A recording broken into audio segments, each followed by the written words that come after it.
Welcome to On Point, Year in Review Edition, Part 1. James, was a heck of a year, and as I spoke with Vance on Turf Talk, obviously any year in review is going to be heavy with American Pharoah.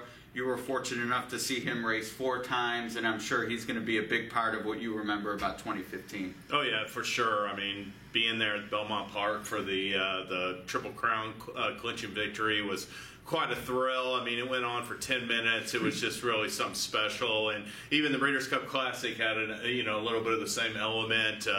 Boy, everybody was just so happy, and just the crowd so excited when he did it in smashing fashion. So, yeah, I mean, what a year it was. Yeah, I unfortunately missed seeing the Belmont live on track. Of course, was watching on TV and was excited in that. Breeders' Cup, though, to me, something you mentioned, we all knew this was his last start, really no hope for another season.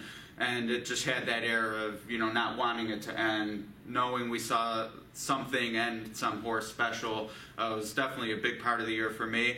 On the bright side, for me not having been there at Belmont, I still have an opportunity to finally see one down the road. I mean, maybe it'll be 36, 37 years. Hopefully I'm still alive then and watching racing and able to enjoy it. But to me, I feel like I still have maybe a notch to go up in my race viewing experience.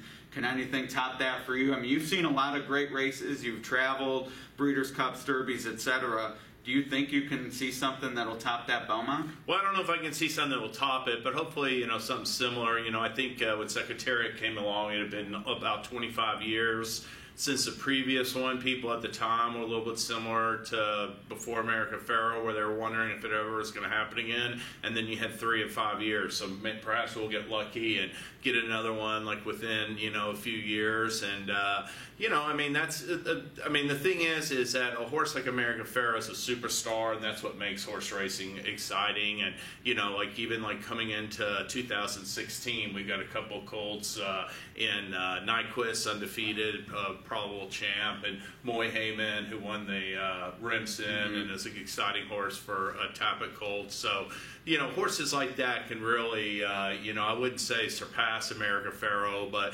perhaps rise that same level. Yeah, and it gets people excited, and they know what it's like to follow a great horse. And that, to me, was part of the excitement with Rachel Alexandra and Zenyatta, even as they went on, though, and then giving way to Havre de Grace and Blind Luck. Maybe neither of those two were as good as the previous two, but it does get you excited, and you build on that momentum, which brings me to my next question. I asked Vance, going into 2016, we're going to be comparing American Pharoah to a lot of horses, past, present, and future. But short term, what are you going to be looking for from an industry standpoint that tells you whether he actually had an impact on business or not?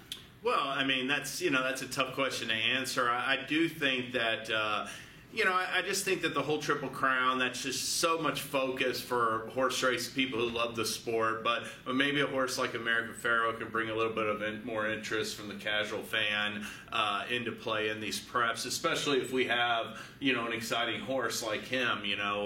I'd mentioned a couple before, and there's even some a filly like Songbird. People will be wondering if she comes back and is super impressive, as she may take on males. So there's lots of potential storylines, and just going to wait and see how that all plays out in the months to come. Yeah, and let's not. I mean, American Pharoah, eventually the cheese stood alone for sure. But going into the Derby, it was talked about as one of the best classes in years. Mentioned in the same breath as that '07 Derby with Street Sense, Curlin, Hardspun, and others. And American Pharoah asserted himself as the best, no questions asked. But Dortmund had excitement going for him. The horse, Firing Line. Yeah, the horse Pletcher train. Carpe Diem. No, well, him too. But who won the Florida Derby?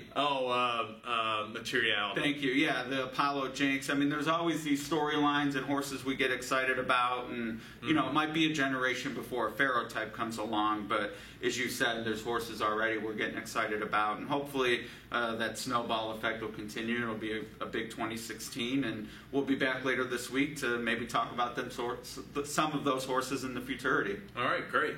Join us then.